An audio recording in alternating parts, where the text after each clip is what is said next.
Have a shot. 30 seconds. I'm on right now. I don't believe you. Run. What?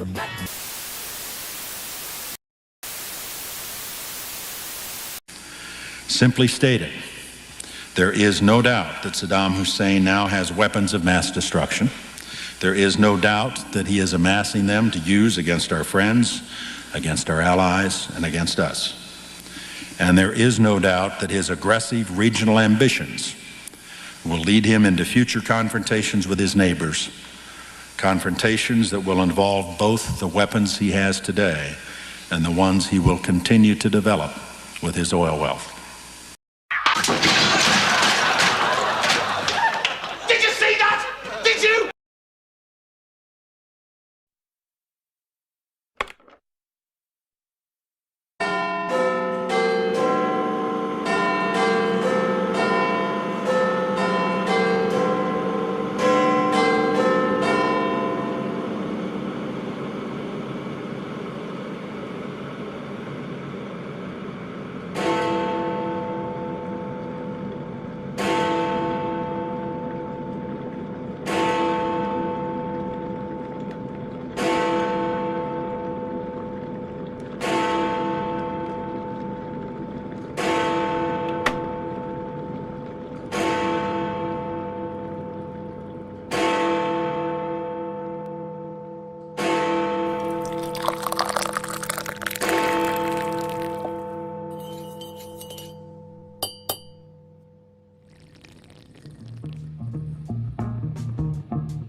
I hereby declare this stream open. Welcome to the Brews at 10, people.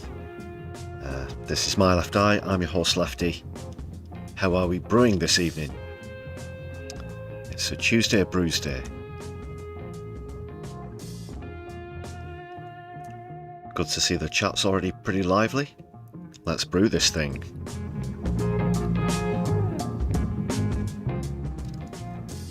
Looks like Floor Snake has the honours. First in the chat, if I'm correct. So, if there isn't another comment hidden by the poll. Aaron Gray, great to see you as well. Doc Davies, we have a Doc in the house. Idiosyncrasy, great to see. JK, yes, you caught a live stream. Awesome. Old Ben as well. Good evening. Specs Bean Farmer. More people joining us. Morbius is with us as well.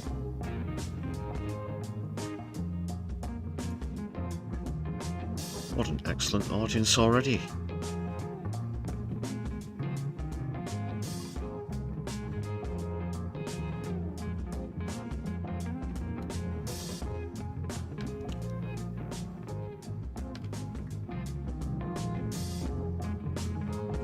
If you do me the good favour of hitting the thumbs up button as you join the stream. If you're not subscribed, please do hit the subscribe button, and you can join these wonderful people in the chat just 60 seconds later.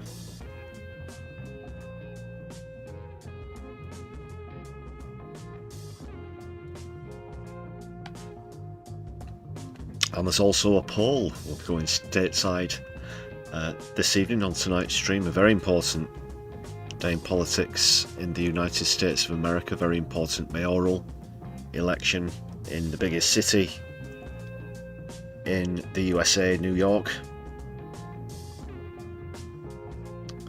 So So we'll take a look at the latest on that as well as the polling, but what do you think? Is he actually going to do it?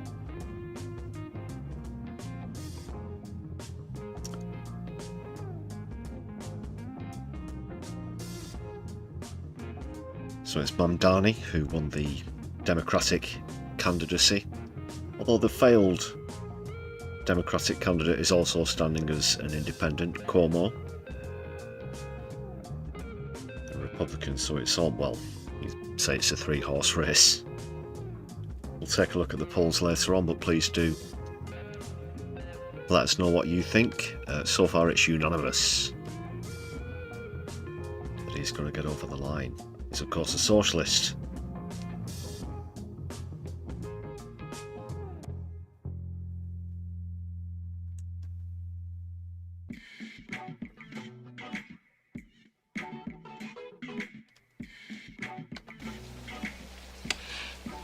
Socialists.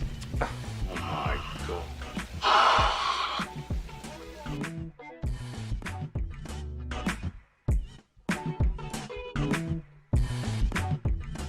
Alright, one of the perks of becoming a member on the channel is you're never short of a shout out.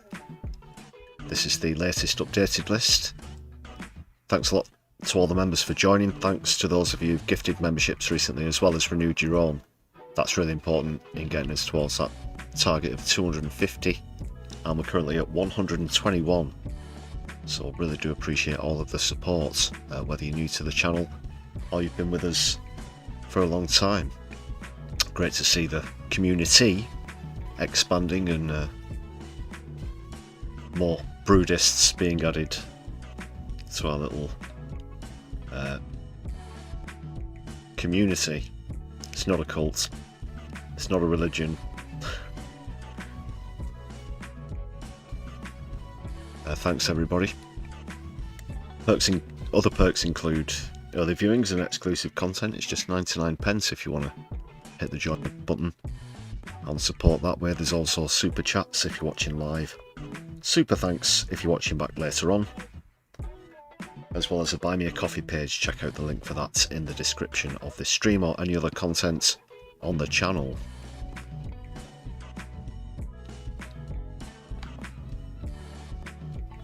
Everybody got that? Can you dig it?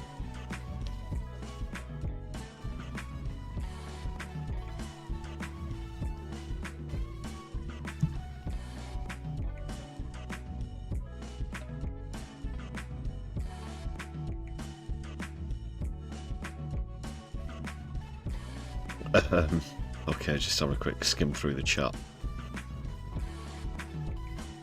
Always good to see a bit of bounce, bit of banter, a few puns here and there.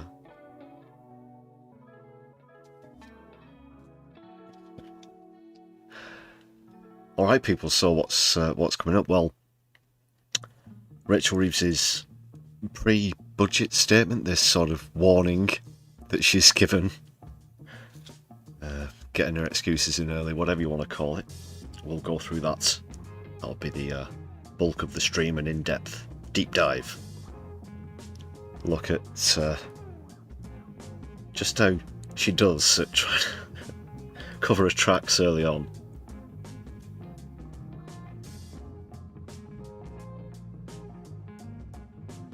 Don't worry, the budget's not going to be bad. You just need to be prepared for it. So we'll see what's happening with that.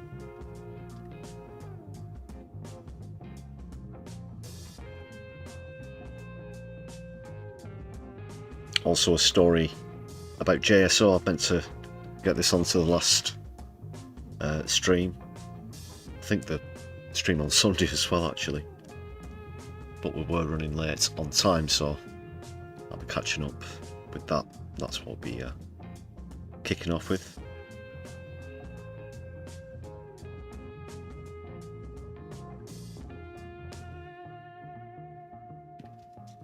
Plus, as I said, we'll be checking out the latest on the New York mayoral race.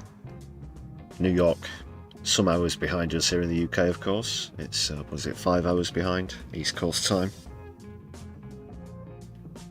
So the results won't be known whilst we're on. stream, unfortunately. Can't stay up that late. No chance.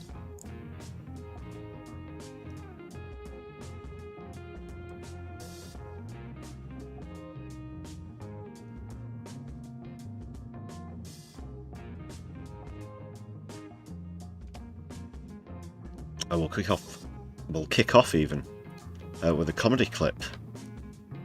I thought, seeing as we're going to be focusing on Rachel Reeves's pre-budget warning, I'm going to refer to it as the warning, not the statement. It's got to be the warning.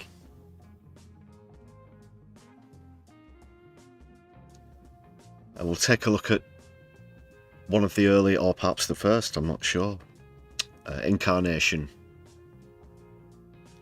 of Rachel Reeves with Nerine Skinner, great impersonator. But if you remember this one from about 7 months ago,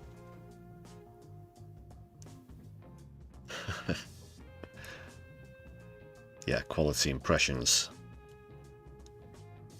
So do go and subscribe. This is a fellow YouTuber, Nerine Skinner.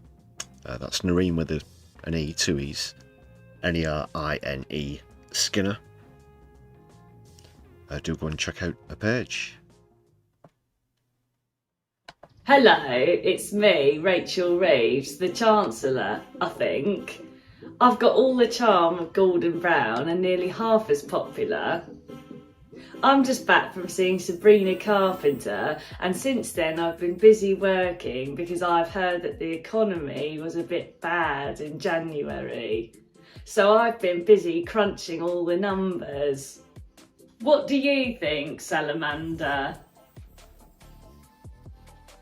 It looks like he's saying stop. But don't worry, because I'm here to save the day. Look at my workings out.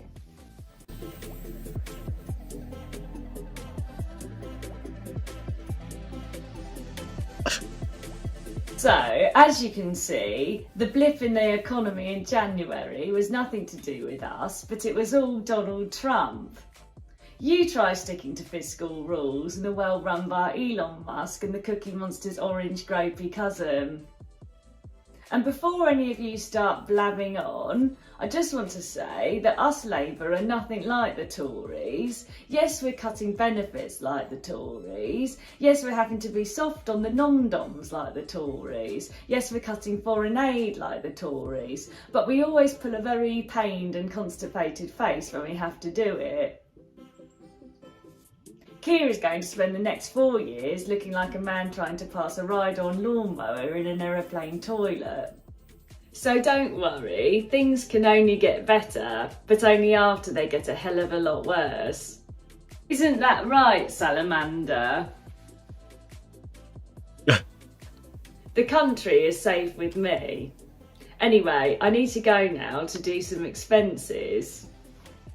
How do I turn these on? Oh no, oh no, I'll send my receipts manually out to the accountant. Just at the post box with my expenses. Wine, handbag, drugs. There, sent to the accountant. Remember, this is 7 months old. This was before the rental licence scandal from last week. No. I've just realised that I'm the accountant. Ha!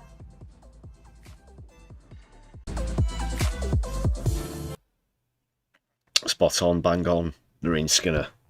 Go and subscribe. Give her a follow. Awesome parody, that.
Alright people, well, let's get started with the first story. I had meant to feature this yesterday and probably Sunday as well, so it's slightly old news, but does concern a couple of friends of mine, so just wanted to share my congratulations as well. This what was at the time quite a prolific JSO action. Anyone who's not a regular viewer, your humble host here is environmental and political activist, including with Just Stop Oil, Youth Demand, etc. Defend our juries.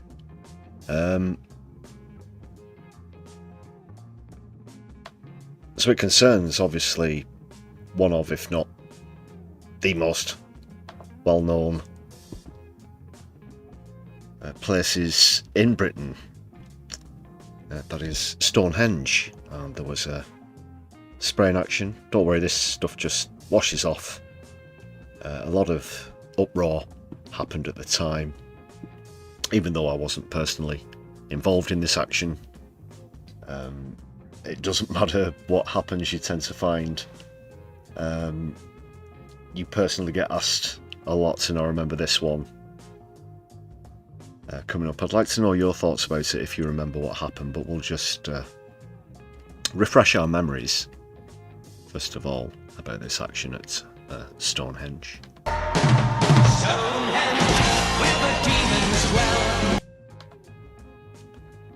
What was that, Philip?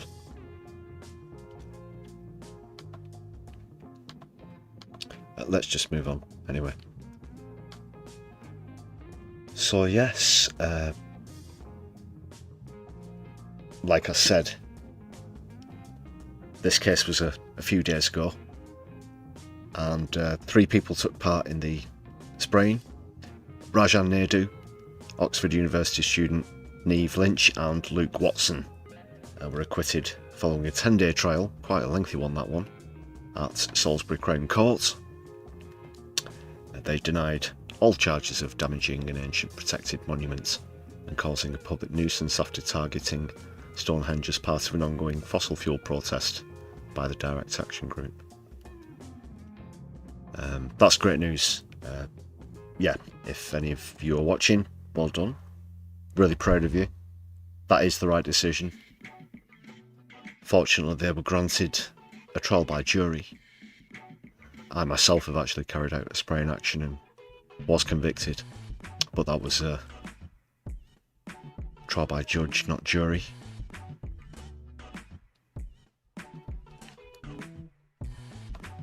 And they accepted taking part in the protest and cited in their defence reasonable excuse and the rights under Articles 10 and 11 of the European Convention on Human Rights to freedom of speech and freedom to protest. Mr Naidu from Birmingham, Ms Lynch from Bedford and Mr Watson from Essex had been accused of using 2 colour blasters filled with cornflour, talcum powder and an orange dye to spray the monument. That was June last year, 19th of June.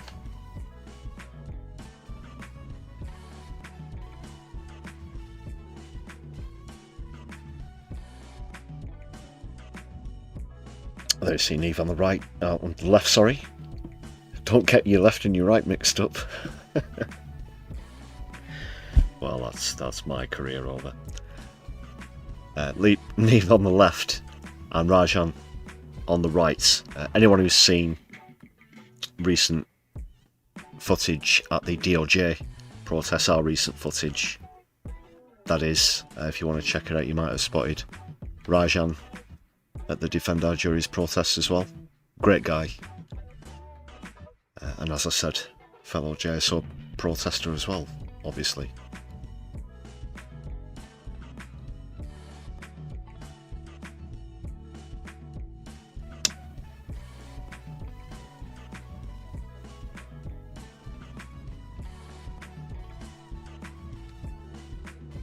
Yeah, just want to read this quote out at the bottom as well.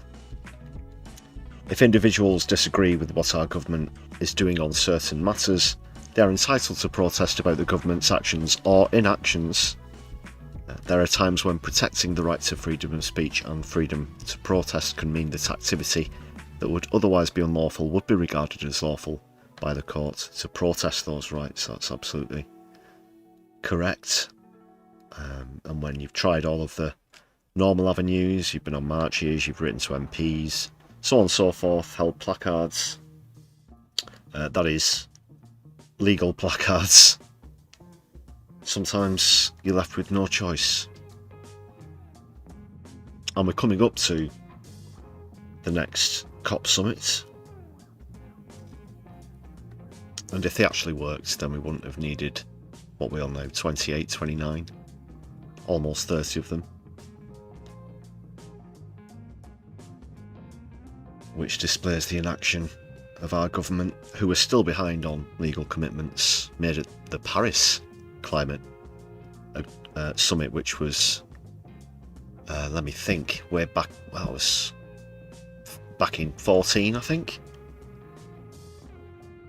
2014? 15? Johnson was definitely Prime Minister at the time, I think.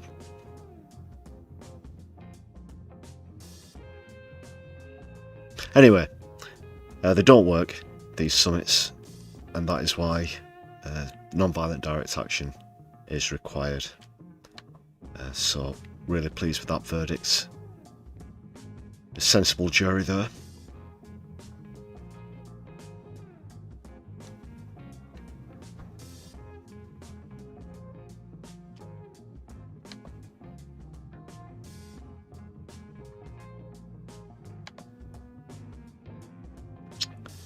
At Stonehenge.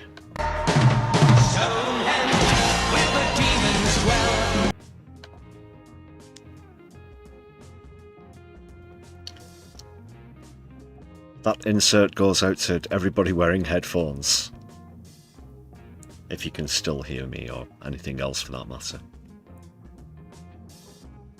Just need to update the chat there, I think it was being a bit laggy.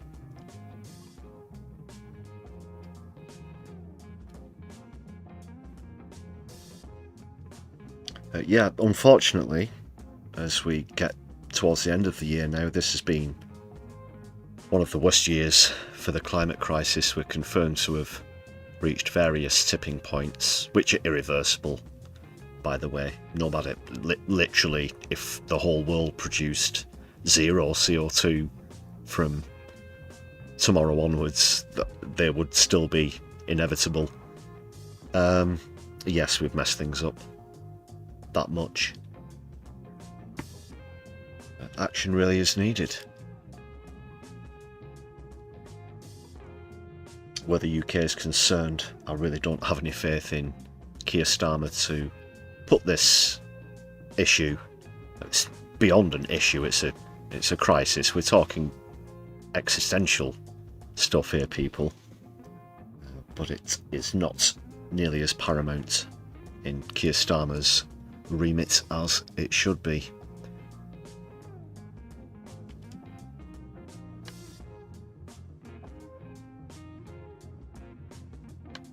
I'll leave it there, lest I go off on a tangent about environment, which would not be unprecedented, should we put it that way. Solidarity, though, with my fellow JSO supporters.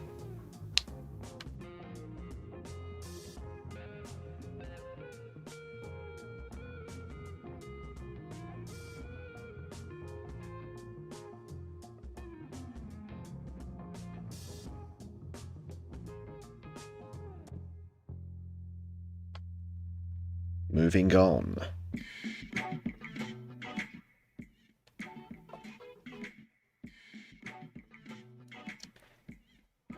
Let's get into the main staple then. Rachel Reeves's warning, disguised as a statement. Basically, how can you say to the country, or plead to the country, look, this is going to be really, really, really bad, okay? But even though we're already taking an absolute pounding and a pummeling in the polls. Careful on the iteration there. They still think that they can rein it back. Don't go over and vote for anyone else, even though Keir Starmer himself said if you don't like the way the party's going, the door is open and you can leave. And leave they did, to the benefit of Zach Perlansky, Jeremy Corbyn and Zara Sultana, as well as also admittedly Nigel Farage. But perhaps his popularity, that is Farage's, could be somewhat overstated by the time people get to the ballots. Remains to be seen. So now, despite record low polling, despite being overtaken by the Greens for the first time, they're going to put out another austerity-laden, punishing budget.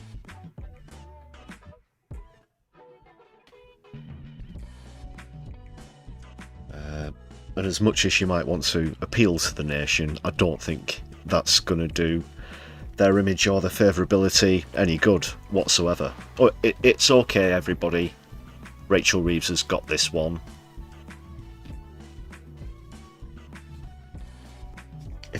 She thinks if I just get out there and really explain to the country why we're being the same as the Tories, then everything will bounce back in the polls and off they go. I somehow doubt it though. I haven't seen this statement yet, so it will be a first time view for myself, bar the first few seconds of course while uploading the clip. That's inevitable.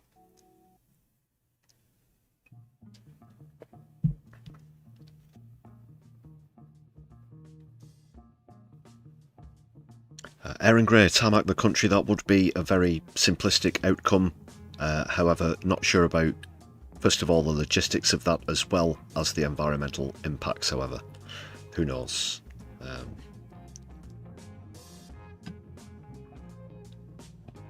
Yeah, tarmac the country, expand the airports.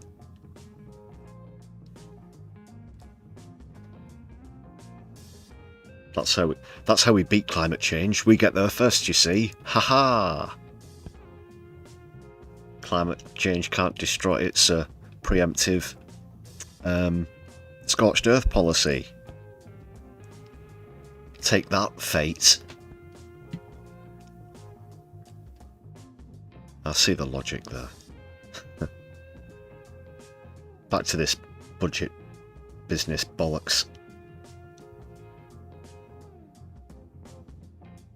As I'm going to be subjecting you, dear viewers, at length to Rachel Reeves actually speaking, I've decided to try and make a little mini game out of it, sort of very derived from what will be coming up on tomorrow's stream during PMQs, that is Keith's catchphrases, but prepared a slight variation on it exclusively for Rachel Reeves, and there is just, it's not a competition. We're just gonna, I'll pull up the, I've got a bit about it to be honest. Here we go. Where's the music gone? There we go. Rachel's rhetoric. Reeves' rhetoric. Instead of Keith's catchphrases. So we'll see how many times she actually mentions the word budgets. Keep a score. Perhaps try and keep us alert during what's to follow.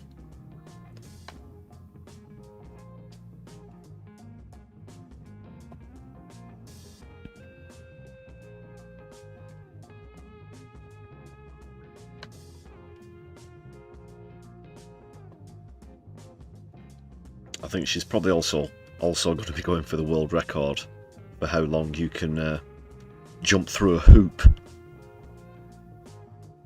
avoiding the elephant in the room that is the taxation of the wealthiest in society that Reeves doesn't want to address.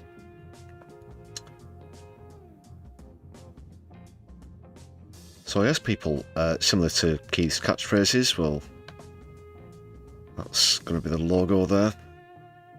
going to keep score. Oh, you'll hear this noise every time she says budget.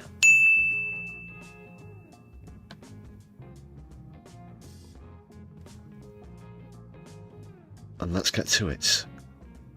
I'll try and talk over her more than pause and interrupt, because I understand it was quite a lengthy statement.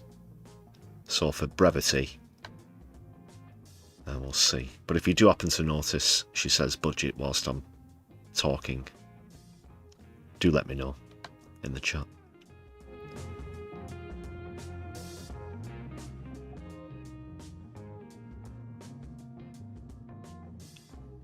Right, so let's, for anybody who hasn't heard this or any of this yet, hear how we're all going to get shafted, unless any of you people make, you know, 8-9 figures a year. That is. In which case, please buy some gifted memberships.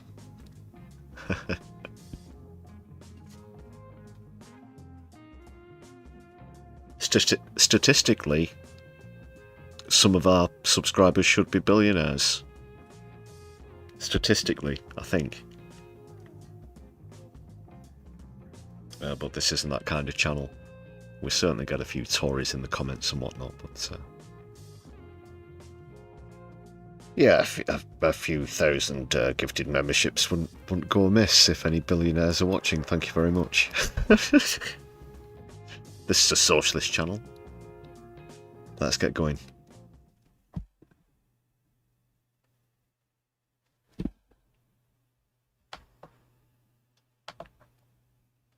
My budget, led by this government's values... Although I will just interject very quickly at the beginning to point out the double flags, of course, and if that isn't so derivative of Theresa May's strong and stable that's across the lectern there, then I don't know what the fuck is. You can almost read that. I read that for the first time in Theresa May's voice the first time I saw this. Well, the first few seconds anyway. Strong foundations, secure future, 2 flags. It's like we've got in a time machine and gone back 10 years. In which case I'm ringing my stockbroker. No, I need to make another phone call. I need to get a stockbroker, and then I'll call them. Of fairness and opportunity, and focused entirely on the priorities of the British people. Protecting our NHS, reducing our national debt, and improving... Sorry, I just need to read... I think I've already missed at least one. I was just trying to get a quick gob full of tea before we go through this. And I don't think Rachel Reeves is hesitating. My budget, led by this government's values, off the bat, of fairness 1-0. and opportunity, well, just one, and focused entirely on the priorities of the British people. Protecting our NHS, reducing our national debt, and improving the cost of living. There is a lot of speculation about the choices that I will make. I understand that. These are important choices that will shape the future of our country for years to come. I want people to understand the circumstances we are facing, the principles guiding my choices, and why I believe neoliberalism. They will be the right choices for our country. No. We are a country with considerable economic strengths. Less than a minute in. An open trading economy. A global hub for cutting-edge industries, from AI to biotech. With world-leading universities and scientific institutions. And a talented and a committed workforce. What, when it costs an arm and a leg? But years of economic mismanagement has limited our country's potential, with long-term issues continually unchecked and potential unrealised. At the budget last year, I fixed the foundations, dealing with the aftermath of Liz Truss's disastrous mini-budget and the £22 billion black hole in the public finances left by the previous government. Can't I keep put up. our public finances back on a Three. firm footing, provided an urgent cash injection into our faltering public services, and began rebuilding our economy. But since that No, you budget, didn't. the world has thrown even more challenges our way. The continual threat of tariffs has dragged on global confidence, deterring business investment and dampening growth. God. Inflation has been too slow to come down, as supply chains continue to be volatile, meaning the costs of everyday essentials remain too high. And the cost of government borrowing has increased around the world, a shift that Britain, with our high levels of debt left by the previous government, has been particularly exposed to. And in an uncertain world, we also face pressure to increase our defence spending, and it is right that we do that. Because we do what Donald Trump and NATO tell us to do. Yes, sir, 3 bags full, sir. Fucking shoe shiners. Protecting ourselves from hostile actors and supporting our allies. And there are other pressures on the public finances.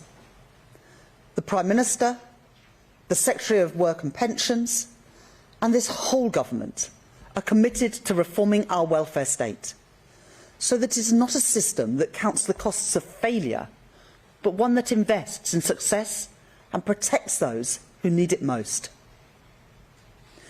There is nothing progressive about refusing to reform a system that is leaving 1 in 8 young people out of education or employment. So we have begun the job of creating a system that protects people who cannot work and empowers. Are we hearing this from the party that's given us the 2-child benefit cap and several other welfare cuts? I mean, talk about gaslighting. Those who can. And there are longer-term challenges too. That feeling, shared by millions of people across the country, that the economy isn't working as it should. Alongside the... Because you're in charge of it. Because you're in charge of it. Budget this month, the Office of Budget Responsibility, the UK's public finance watchdog, will set out the conclusions of their review of the supply side of the UK economy. I will not preempt those conclusions, but it is already clear that the productivity performance that we inherited from the last government is weaker than previously thought. A less productive economy is one that produces less output per hour worked. That has consequences for working people, for their jobs and for their wages. And it has consequences for the public finances too, in lower tax receipts. It's not a question of how hard people work. Poor productivity means that we're putting in more, but getting out less. It means too many businesses and workers don't have the tools that they need. We don't make bugger all anymore. It's all in frigging services and selling out. Essentially, that's what it is. We aren't a manufacturing nation anymore. We don't really have a manufacturing economy, you might find. But that's why productivity is down. We're a fading empire. One of the characteristics of fading and former empires is that it's essentially doomed from going from being a productive nation to one that simply imports and pays money, because you're sitting on so much money that you might as well just import things instead of producing them yourselves. But also the neoliberal privatisation overhaul that came in the 1980s has a massive part of this as well. Don't get me wrong, with more of a focus on stock markets and the so-called free market economy. That's another tangent. Trains that run on time, broadband that's fast and reliable, access Why to is new this technology. like it's almost like party election broadcast territory now here with this, or the leadership election or something like that. The longest excuse in history, or preemptive excuse in this case, I think is what this is going to go down as. We're only 5 minutes in. Or proper training so people have the right skills for the job. For a long time, commentators have talked about Britain's productivity puzzle. But it's not a puzzle. The causes of our economic underperformance are well understood. Have you ever heard productivity puzzle? For years, everyone's been talking about this thing that I'm talking about for the very first time. Productivity puzzle.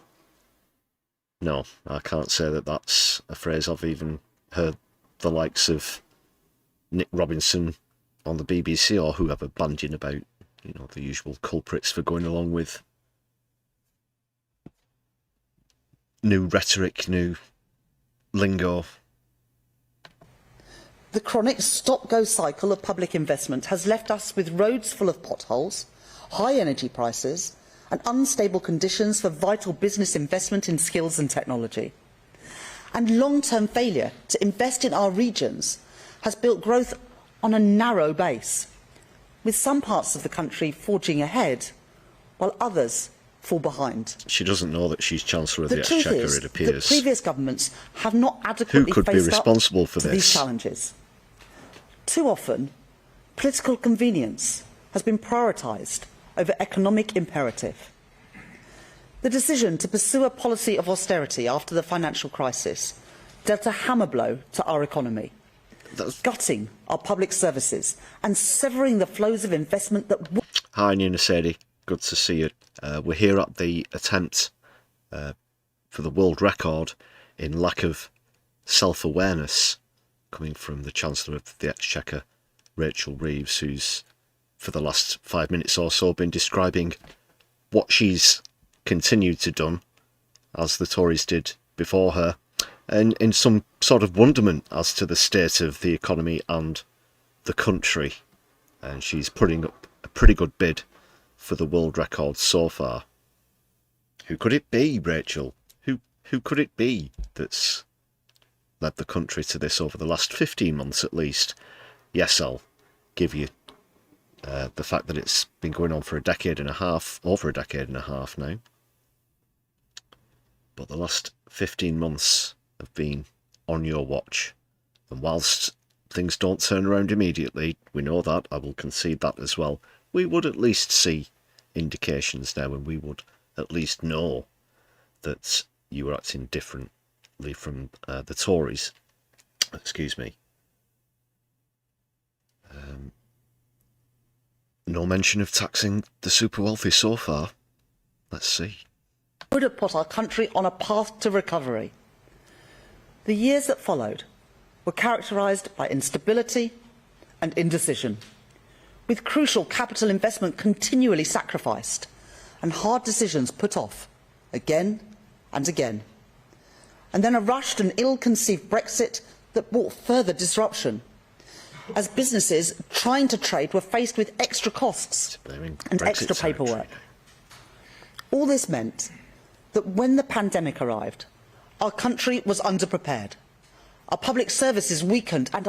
Am I listening to, you know, Rishi Sunak and Liz Truss taking it in turns to speak here, for fuck's sake, with the, oh, we had a COVID. No other country in the world had COVID, by the way. Yes, we're the only country that's left the EU. That 4% cut of GDP is more or less hardwired in to the economy now. That's going to be it from here on out, at least. Get real. Get real, Rachel. Our economy fragile. And we finished the pandemic with higher death rates and higher debt than our peers. This isn't about relitigating old choices. It's about being honest with the people about the consequences that those choices have had. It is my job to deal with the world as we find it. Moved on. Okay, she's moved on from COVID now. I was just going to speculate if she might mention how much money the super wealthy made during COVID, because it absolutely went off the scale. It's one of the biggest and shortest shifts of wealth that we've ever seen in history. Not the world that I might wish it to be. Not to commentate or to speculate, but to act. In my May's lecture last year, I set out our plan for solving our productivity problem through a programme of stability, investment and reform. And when I became Chancellor, I began to put that plan into action, stabilising our public finances, making the... Oh my God, we've got the highest inflation in the G7, Rachel. Where's the, again, where are the indicators? Where are the signs? You set out this plan and it's going really well, even though things are so bad that I have to make this preemptive warning statement about the budget right now, but things are... You can't have it both ways. What a... bag of shite. Tax and spending decisions to get debt down and to fund our public services sustainably. Changing the fiscal rules to increase public investment by £120 billion over the course of this Parliament, and crowding in private investment too, for road and for rail, for housing and nuclear power, and reforming our... Oh, Jesus Christ. I was having this a similar debate recently, I can't remember where, on social media, that is, about nuclear. It takes, from concept to actually coming online, producing energy, it takes nigh on 2 decades. How does that solve the energy crisis of today? How does that do anything about the climate crisis of today? Absolutely nothing, which is why run for renewables is not only quicker, it's cheaper for the consumer. Just a few months and you've got yourself a wind farm or a solar farm or a tidal power farm, if you call it a farm at sea. Not a pharmacy, a farm at sea. Anyway, you know what I'm getting at, people. Nuclear? No. No one's crying out for more nuclear power, and it's certainly not what we need. Oh, but there's more opportunity for private profit from... Oh, I see. Yeah, it's not about bringing people's bills down or protecting the environment, is it, Rachel? Nuclear power as a solution. Pull the other one. Economy, ripping up the planning rules so we can build housing and infrastructure right across the country, bringing the brightest and the best to our shores with a new visa regime, and signing trade deals with the EU, the US and India to help businesses export around the world. We've begun to see the results of those plans in falling interest rates and falling NHS waiting lists, in rising wages and rising investment. But I know that real progress takes time. Our growth was the fastest in the G7 in the first half of this year. I don't expect anyone to be satisfied with growth of 1%. I'm not. And I know that there is more to do. Yeah, oh, I don't... Round our way, we were out dancing in the streets about it. Goodness me, you've got 1%. The rich people of this country have apparently gotten 1% richer than the rich people in another country. Let us rejoice, and people of all colours and nations dance together in love and harmony. Hallelujah. Get real, Rachel. Wanted to say something that was mentioned in the chat there as well, just while I'm interjecting. Andy Carter, yeah, you gave me the idea that Rachel might as well have "Please don't vote reform" on the sign in front of the lectern, as opposed to this Tory-derived phrase. Thatcher herself might as well be stood there. I won't dare to attempt a spontaneous, improvised Margaret Thatcher impersonation, but if you want to again read it and imagine that in her voice, it is spookily, eerily quite fitting, the same way as if it were Theresa May. The first part of our planning reforms will add an additional £6.8 billion to the size of our economy in the next 5 years. But the next part, our planning bill, must complete its passage through Parliament before it can make a difference. Interest rates, which rose from 0.1% to 5.25% in the last Parliament, have now been cut 5 times. But at 4%, they are still a constraint on business borrowing and a burden on family finances. Inflation is already much lower than the double digits seen under the previous government. And the choices I make in this budget this month will be focused on getting inflation falling. There's another one. And creating the conditions for interest rate cuts to support economic growth and improve the cost of living. I understand the urge for easy answers. But Like taxing the politicians rich. of recent years have become addicted to shelling out for short-term sticking plaster solutions. She won't even say it. Simple solutions. Yeah, like tax the rich. They were irresponsible then. And those who continue to push for easy answers are Oh, silly Lefty, all the millionaires and billionaires who hoard wealth and or store it abroad will all leave en masse, even though they're not actually doing that. Don't talk about taxing the rich. That's silly. That's student politics. That is. responsible now. The UK's national debt now stands at £2.6 trillion, equivalent to 94% of Jesus GDP. Christ. Before the mini-budget, our borrowing costs were in the middle of the pack compared to other advanced economies. But now we have the highest borrowing costs of any G7 country. Today, 1 in every £10 of taxpayers' money is spent on debt interest. And here's the roller coaster again. It's not even a shit sandwich. As you say, where you start off on a positive point and then get through the negatives and end on a positive point. This is just like a roller coaster of lies and gaslighting. My plan's working and we're doing really well, and G7 rankings this and that, and then in the next breath, oh, and by the way, we're in debt to the tune of, just roughly calculate this, Texas.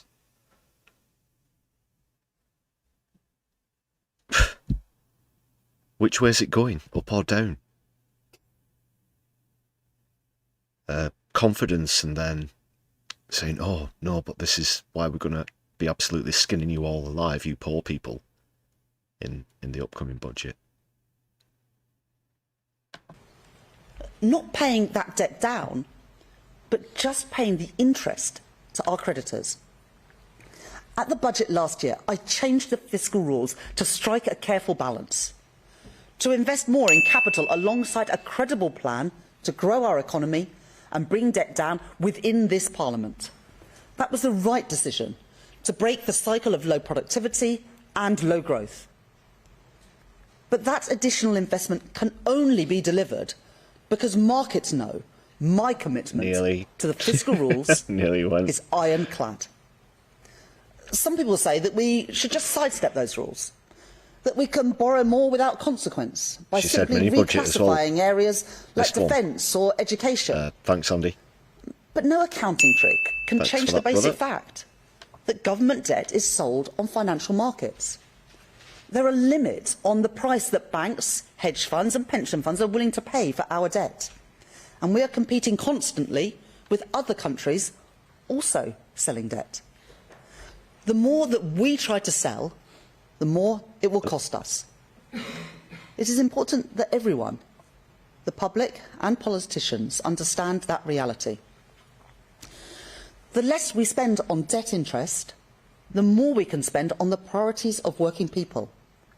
Our NHS, our schools, our national security. The ones whose benefits you're going to cut, because obviously you've decided that they're fit for work, even though they were previously long-term PIP claimants who aren't physically fit for it. And then when they can't find a suitable job out there because your shithouse of a government aren't offering them, and bearing in mind many of these people will need specialist access, for example, and that kind of thing. But then if you don't find one, you're gonna kick them off of universal credit as well, if they don't find a job. Right? Yeah, that's just pretty much just cut the safety net of society instead of a few tears and rips here and there, just straight up guillotine the thing. The public service is essential to both a decent society and a strong economy. At the budget last year, I provided our public services with a vital cash injection, and I am proud of that choice. Proud that it is a Labour government that is providing record investment in our NHS, getting waiting lists down by over 200,000 since the election. Lies. Proud that it is a Labour government that is investing in our children through the rollout of free breakfast clubs and free school meals. With your free breakfast. That's not even in all schools, and you just keep harping on about it as though it covers everything else. Oh, by the way, we did some free school meals, you know. Proud that it is a Labour government that is funding our armed forces and remains resolute in our NATO commitments. The alternative is to row back on those investments, to return to the cycle of austerity and decline, which is what got us here in the first place, passing the cost of government failure onto communities and families, stifling our economic growth and weakening Britain's foundations in an unstable world. I will not repeat those mistakes. Your own mistakes. But if we want strong public services in the decades to come, then we must recognise that productivity and efficiency are not only a challenge for business, they are a challenge for the public sector too. At the spending review, I announced £14 billion of efficiencies per year to be delivered by 2029. Cutting government spend on consultancies, getting rid of bureaucratic quangos and regulators. What is going to be in the bastard budget? You're talking about the past and this and that. You're supposed to be talking about what to expect in the budget, not presenting some absolutely phony resume of your achievements. And driving efficiency through AI and digital technologies. But I know that there is more to do. In the budget and beyond, I will continue to drive for more productive and more efficient public services right across government, making savings and rooting out waste wherever I find it. Now, my opponents will tell you that they could do more. Where? Who's going to be taxed? Just don't throw out vague aspirational statements. Reform. Who promise savings from our public services. Here we go. And yet, in Kent County Council and councils they run across Britain, apparently they can't find a single penny, and instead going to increase council tax for more than 2 million people. Or the Conservatives, who promised £47 billion of cuts. They're not doing the budget. You are. Tell us what's going to be in it. They oversaw rising welfare costs and a growing civil service. What were they doing for 14 years? Oh, God, clear. I feel like my head is no being stoved in. On that scale, equivalent to cutting our entire armed forces, or cutting every single police officer in the country, twice over, could be delivered without devastating consequences for our public services. Austerity. What's going to be in the... reckless borrowing, made-up numbers. They are the problems. She's not going to stop. Not the solutions. They are the mistakes of the past which would She's going to talk about everything apart from give us an idea about what is actually coming up in the budget. When I was appointed Chancellor, people put their faith in me to take... Way back when I was... Oh, God, no, it's not fucking This Is Your Life. Jesus Christ, or whatever. Now let's take a look back. What's she going to pull out next? The fucking baby photos. Here's my school leavers book. Jesus Christ. Oh, I need a moment. I need a moment to not be perpetually listening to Rachel Reeves. Just brief grounding moments here, people. I'll go over to the poll. Yes, that's something else to think about. So far, it's still unanimous. You think that Mamdani will win the New York mayoral election in the early hours of tomorrow, as it'll be for us in the UK. But it's tonight if you're watching in America. Okay. 2 tablets, please. Bill. Yep, good. Got them.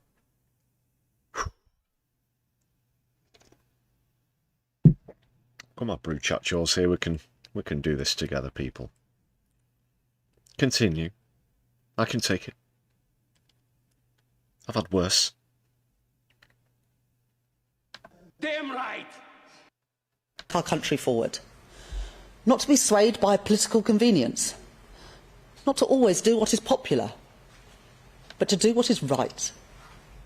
At the budget, I will continue to deliver on the priorities of the British people. Cutting NHS waiting lists, cutting the national debt, and cutting the cost of living. And in the context of the long-term challenges on our productivity... I assure you I've not skipped it back at all. I'm sure we've heard that exact sentence at least twice before now. And we're up to 8.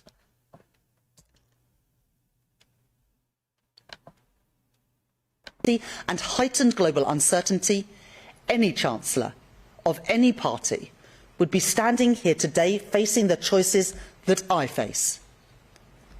The difference is in the priorities and the values that will guide those choices. Mine will be a budget for growth, with fairness at its heart, and a budget that supports businesses to create jobs and to innovate. As I take my decisions on both tax and spend, I will do what is necessary to protect families from high inflation and interest rates, to protect our public services from a return to austerity, and to ensure that the economy that we hand down to future generations is secure, with debt under control.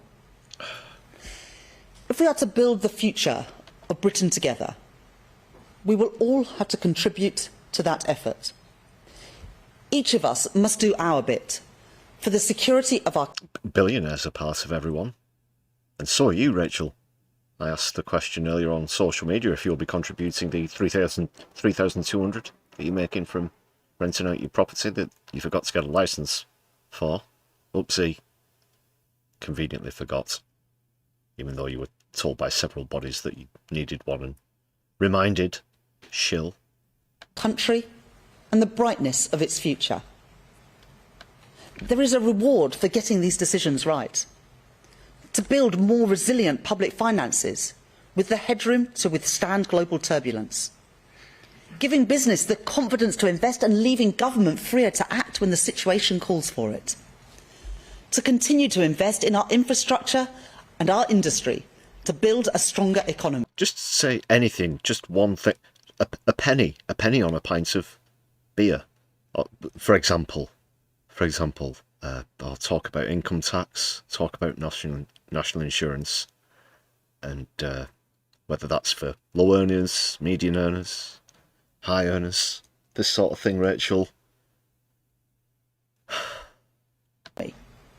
And to get the cost of borrowing down, spending less on debt interest and more on schools and on our health service. I didn't have high aspirations for what this would be like, but it's surpassed even my lowest expectations of her and the Labour Party. But let's be clear about what forecasts are.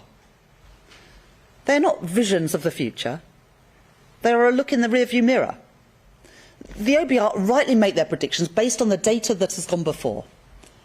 But I do not believe that our past has to determine our future, or that a stuttering economy, poor productivity and falling living standards is somehow Britain's destiny. Okay. So after, so far, spending all the time blaming what's happened in the past, she now refuses to accept the concept of causality, of cause and effect, or that what has happened in the past can affect the future. So why did she bother going over all of that for what would have in real time been just over 17 minutes, if it doesn't matter at all, because the past doesn't matter? Is it just me? Is it just me, people? A brighter future is within our grasp. We were elected to break with the cycle of decline And this government is determined to see that through. So we will go further and faster on planning, on the industrial strategy, on reforming regulation. Talk about the money. All to deliver growth throughout our economy in all parts of our country. We will bear down on waiting lists, on the cost of living and on the national debt, which compound these challenges. And when that requires hard choices, we will act, guided by the interests of working people. We were elected on a commitment to put country before party. Who gets paid to the write national this? interest before political this calculation. And whatever challenges come our way, self-written? whatever challenges come my Someone way, give this to whoever it we will is. not be swayed from that. This is toilet. At the budget this year, I will continue to build the strong foundations to secure Britain's future. For a fairer Britain, a more prosperous Britain, a Britain with an economy that works for everyone. Thank you very much. I'll now take questions from people. Start with Beth Rigby from Sky News. Thank you. Chancellor, you made history in your last budget when you increased taxes by £40 billion in the biggest tax raise. Well, here's my first question. What in the fucking hell was that? What was that? Was such a waste of time. I don't really know how to describe it. That was 18 minutes of talking persistently and saying nothing. There's nothing to extrapolate from that whatsoever. The only way in which I feel different from before I watched it is that I'd rather not have been subjected to it, to be honest, because it didn't give anything close to a hint at what is going to be coming up in the budget, which was supposed to be the whole point about this ridiculous neoliberal duo-flagged strong foundations, secure future, strong and stable, wibbly-wobbly Theresa May, Liz Truss bullshit. Wow. They are doomed. This fucking party is dead as disco. Really? I mean, if that's all they've got in the tank. And it is, we shouldn't, well, I shouldn't be surprised, that is. Was I to expect any less, but a string of boardroom talk and ridiculous vague jargon.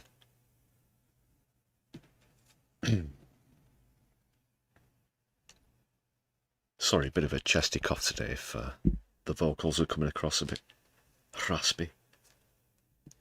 Occasionally. What did you make of that, people?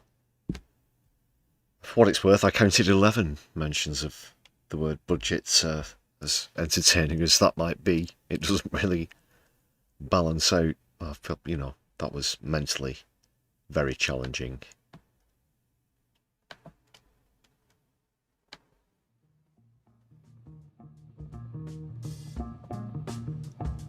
Bag it shite.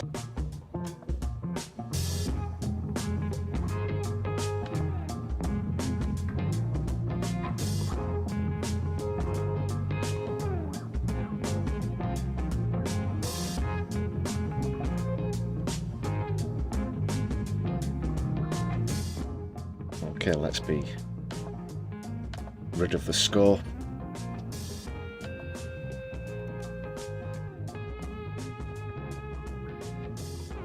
Finally, a speech that could have been improved by an AI rewrite.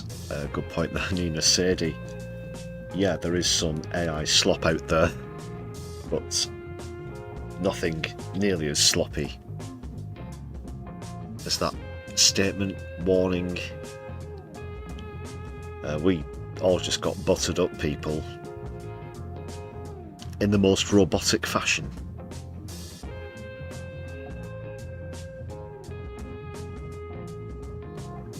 If that's a leadership bid, she might as well bow out now. Wholeheartedly agree with you there, Andy Carter. It's not exactly a great smorgasbord of choice for anyone tragically still left in the Labour Party. The Lino.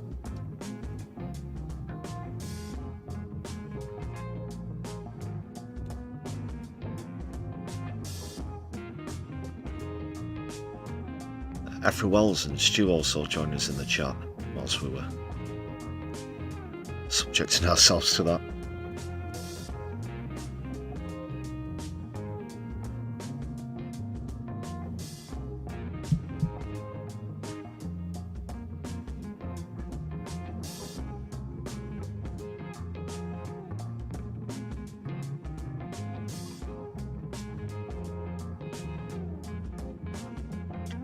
Okay, I think I've just about recovered and regrouped from that ordeal.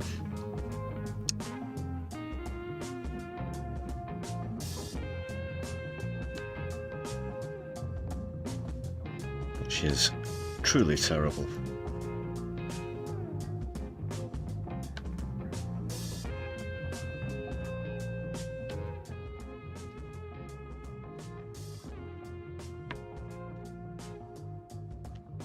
Just see what else I've got bookmarked here, people.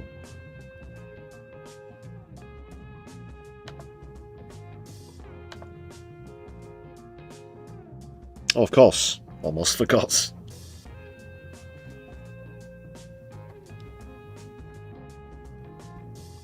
Yeah, Dick Cheney's died. Architect of illegal invasion of Iraq. Many say. Perhaps architect of the 9/11 attacks and allowing them to happen.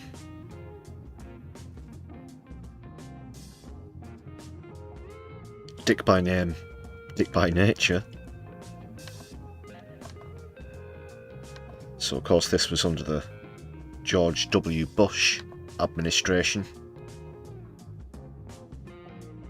But if we're being honest with ourselves, when you look back historically,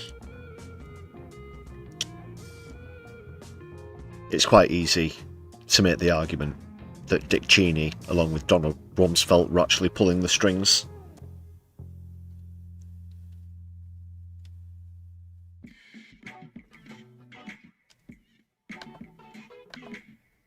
And there's a really good portrayal of him in the film Vice, which stars Christian Bale, actually, of all people,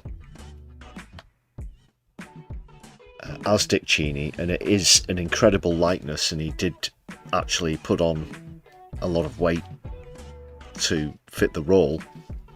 A very dedicated method acting going on there, but it is a really good film for anybody interested in the Iraq invasion, as I mentioned, and his hands, whose hands were on the strings. So he was 84.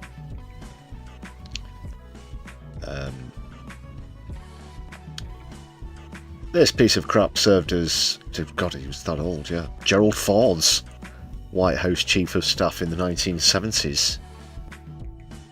Okay, let's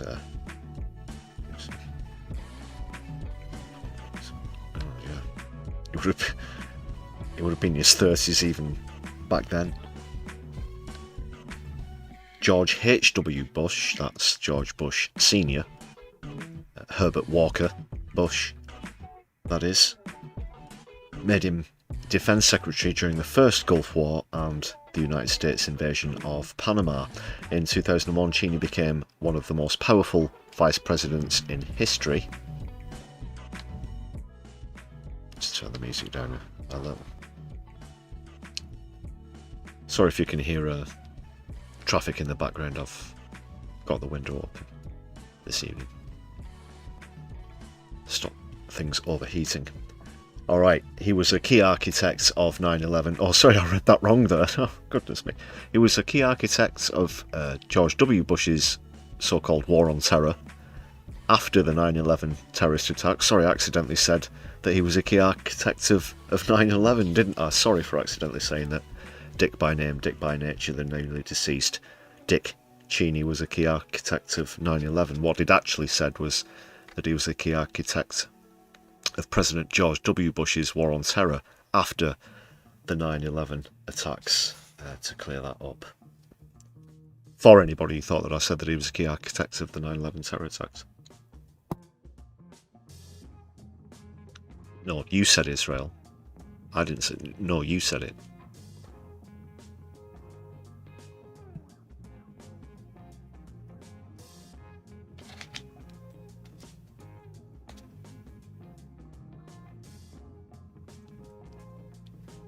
In his final years, he became a bitter critic of the Republican Party under Trump. Whilst Trump is without moral standing, it's pretty safe to say that Cheney, although for different reasons, is probably in that category as well, although you never know, who knows.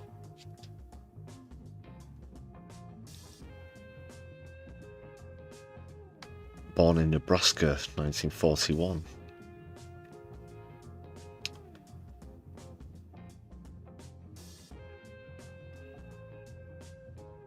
So that's him with Rumsfeld, even back then, and the aforementioned film Vice does actually cover parts of their relationship as well. It's a really good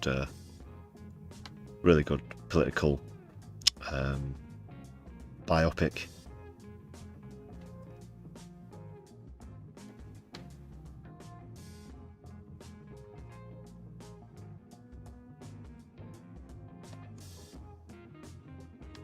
First went to Washington in 1968. Wow. And there he is with Reagan. I'm going to keep scrolling. There's going to be a picture of him with fucking Abraham Lincoln at this rate, or George Washington.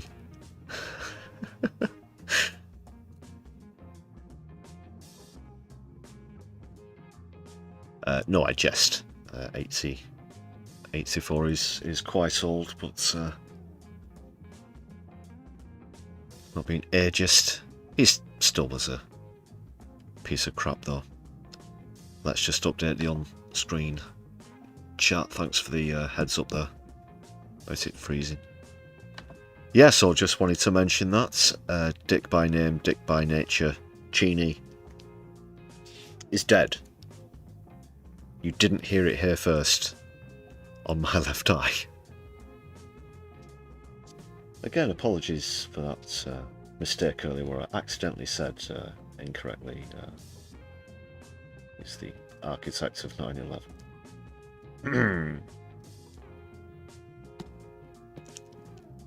Get your tin hats ready, people. Vice President of Terror. Yeah. Got a lot of blood on his hands, this guy. He did.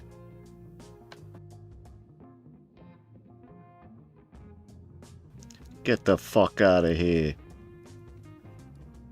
Okay, speaking of American politics, let's take a look at one of the polls. I actually pulled this up yesterday, but we'll go over and check out the live news feed after this, but still an article worth taking a look at.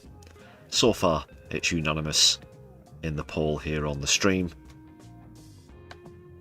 that Mamdani will be the next mayor of New York. Just get the bookmark up.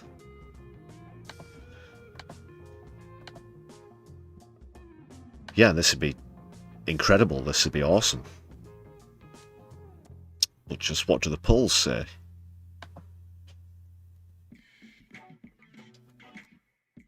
That is other polls in the United States, not here on this humble live stream. Humble but growing.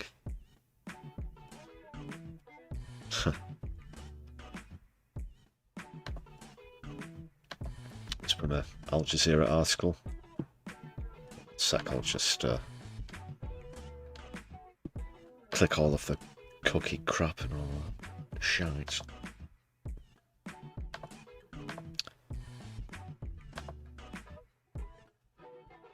Okay.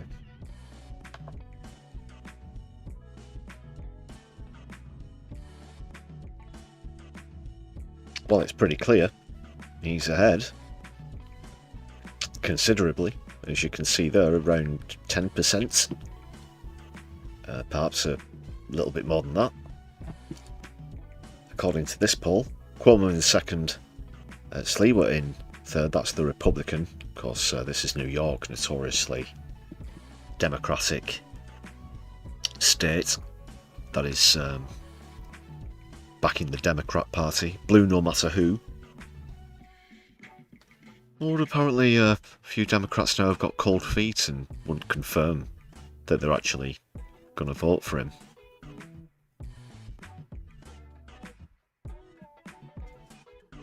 And he's been very clear about his politics, democratic socialist. He's a Muslim as well. He's also relatively young for a politician, or a mayor of New York, that is, even in his early 30s.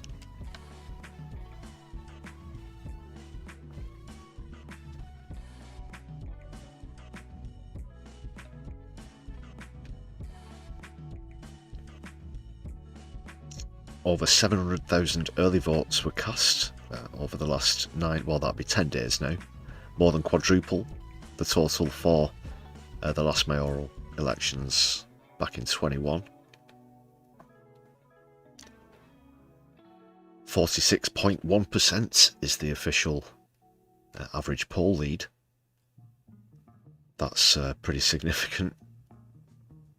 Sorry, that's his polling, so that's 14.3 in front.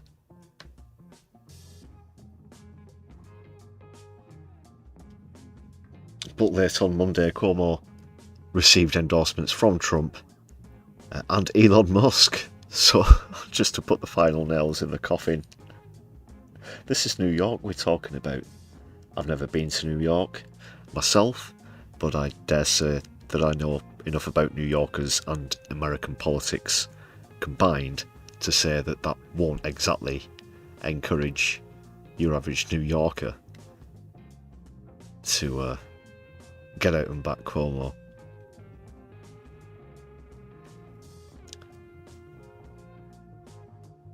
So he's proposed universal free childcare, free buses, and a rent freeze for New Yorkers living in about 1 million rent-regulated apartments.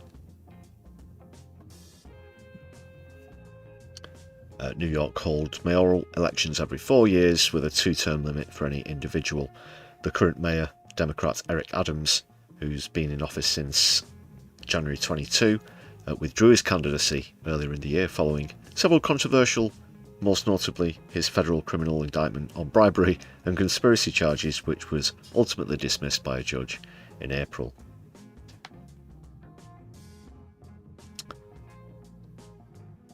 So here's a bit more about what they're all about, in case you're not familiar. As I said, democratic socialist and a Muslim immigrant. That'll really get Trump's hackles up if he wins. Let's not take anything as a given. But he has campaigned on making the city more affordable for its residents as his primary politics. Andrew Cuomo is 67 years of age, former state governor, but he's running as an independent. He lost out in the primary to Mamdani. He's a billionaire, and former governor of New York has been plagued by sexual harassment allegations, as well as just issues over financing from a super PAC, which undermines campaigning rules. What a saint. Just to remind you, this is the kind of person that Trump and Elon Musk like to back, plagued by sexual harassment allegations, as well as issues over financing. What a saint. And apparently if you don't vote for him, you're a communist.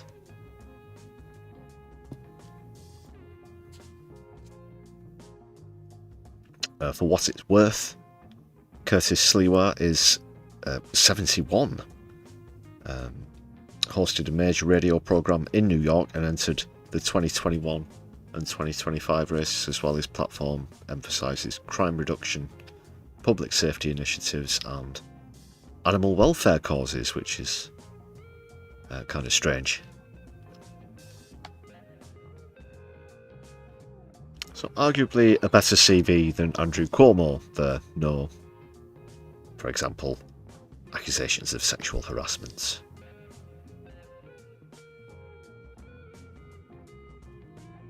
Plagued by also suggests a litany.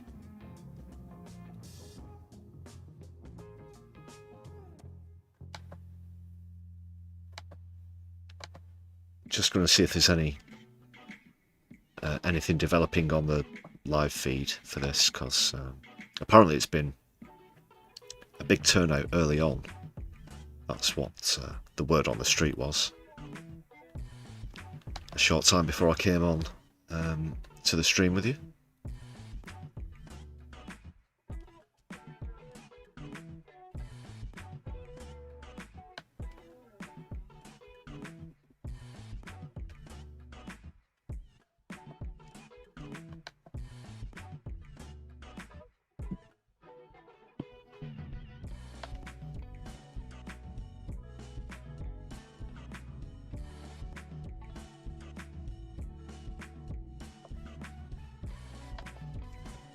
Well, straight away, as I was saying there, that Donald Trump's endorsement wouldn't exactly be a teaser for the voters of New York. People are angry. One name is top of voters' minds, and that is President Donald Trump. When asked if he was a factor in their vote, the answer was seemingly yes. In Virginia, that's 52%, New Jersey, 51%, and 58% in California.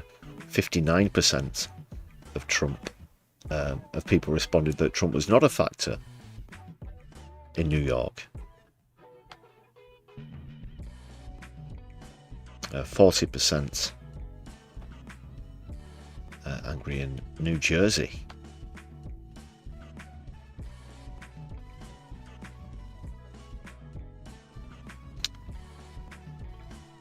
So let's see, just coming up to 6:30 there in New York, I guess, still hours away from any indication. Do they do exit polls for this kind of thing?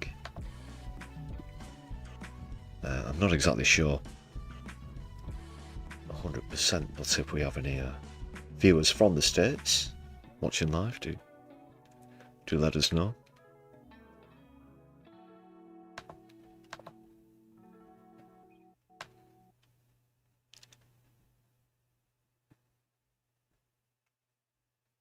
There's also other ballots this evening, like I just mentioned, in Virginia and New Jersey. These are for governor, not mayor. Of course, for those are states, not cities. So the Democrat appears to have a consistent lead in Virginia. Just need to restart the funk.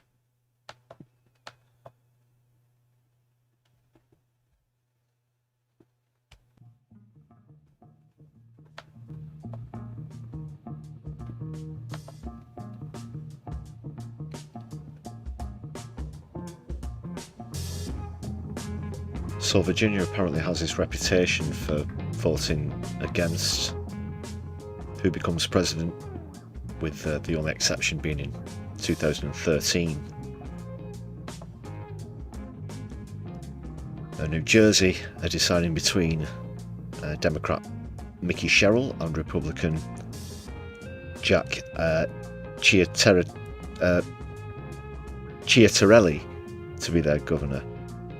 In most independent polls, Sherrill is leading by 5 to 10 points.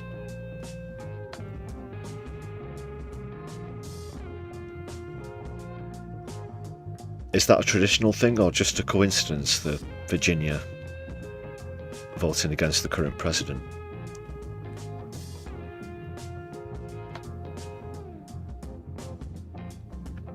An expert says that the Mamdani win is not a sure thing. Patrick Egan, who's a professor of politics at New York University, says it's not a sure thing.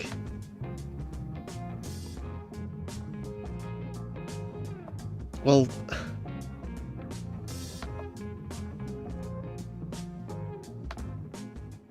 he's not going to endorse, well, he's actually openly called Mamdani a communist, so he's obviously not going to endorse him. I don't get how people wouldn't at least suspect that he was going to do that before anyway, and what sort of a difference that could make for the positive.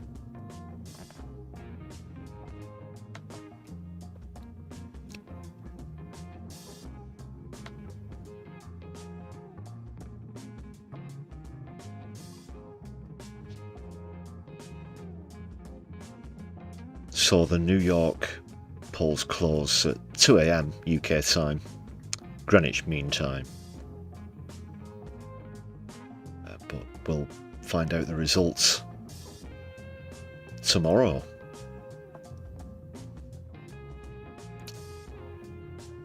I like how they've put this into the main feed though. We asked a taxi driver who he's going to vote for. Here's a good few paragraphs about it. No, but Mamdani does have a good connection with the public as well. And a brown Muslim migrant, that really would rub salt in Trump's wounds, wouldn't it? Who is a staunch socialist, of course.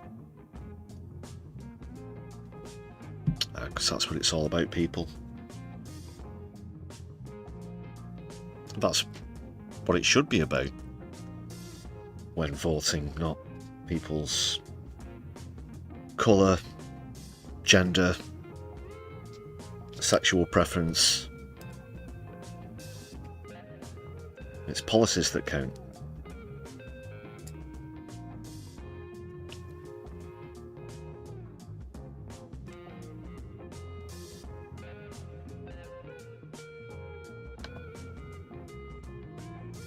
So how are you all feeling about this? Let's take a look in the chat.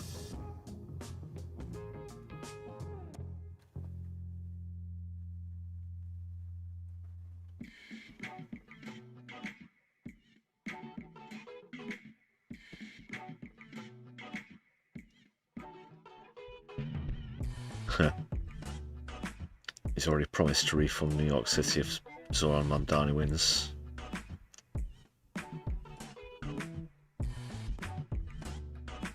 The reverse Argentina effect.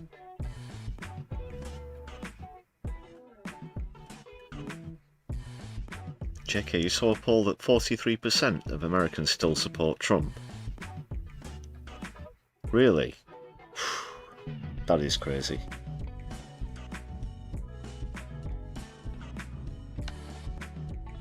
%43%. 43%? What? What? Okay. What? What? You gotta be f***ing kidding.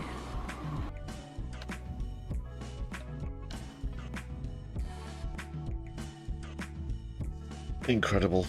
But where US politics is concerned would much surprise you at this point.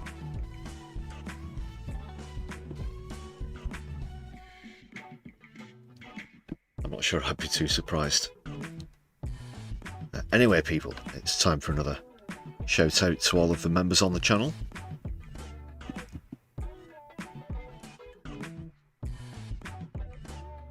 Great to have you on board if you've just joined us recently as well. Thanks for all the gifted memberships and renewals recently. If you're watching back later on, please do consider using Super Thanks or the Buy Me a Coffee page. You'll find a link for that in the description of the stream or any other content on the channel.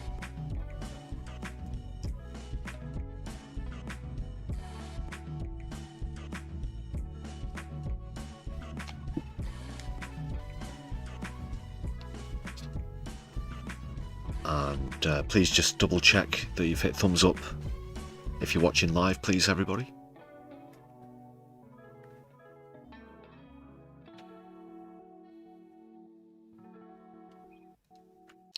Thank you, members.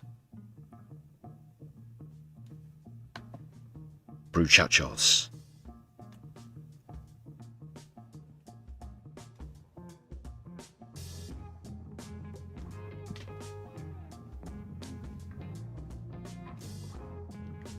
Getting towards the end of proceedings here this evening, but we do have a bit of a smorgasbord, actually, of channels to raid into.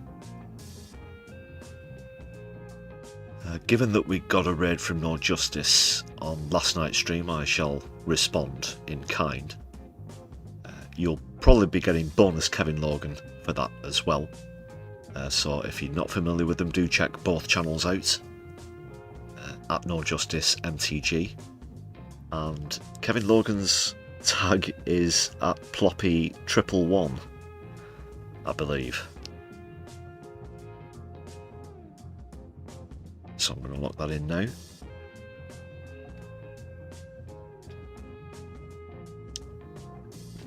And tomorrow, yes. How can you forget? A significant date in UK history, where politics is concerned as well. Remember the 5th of November, the failed gunpowder plot to blow up the House of Commons. So that will be a 5th of November Prime Minister's Questions special coming up tomorrow, with, of course, Keith's catchphrases.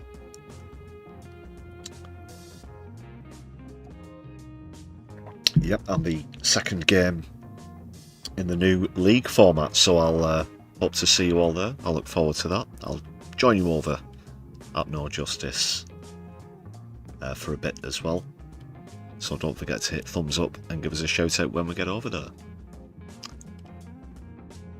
So that will be all from me this evening. You've all been fantastic. Thanks a lot for all of your feedback and comments in the chat. Take care, everyone. My Lefty, I'll be seeing you soon. Power to the people, free Palestine and Sudan.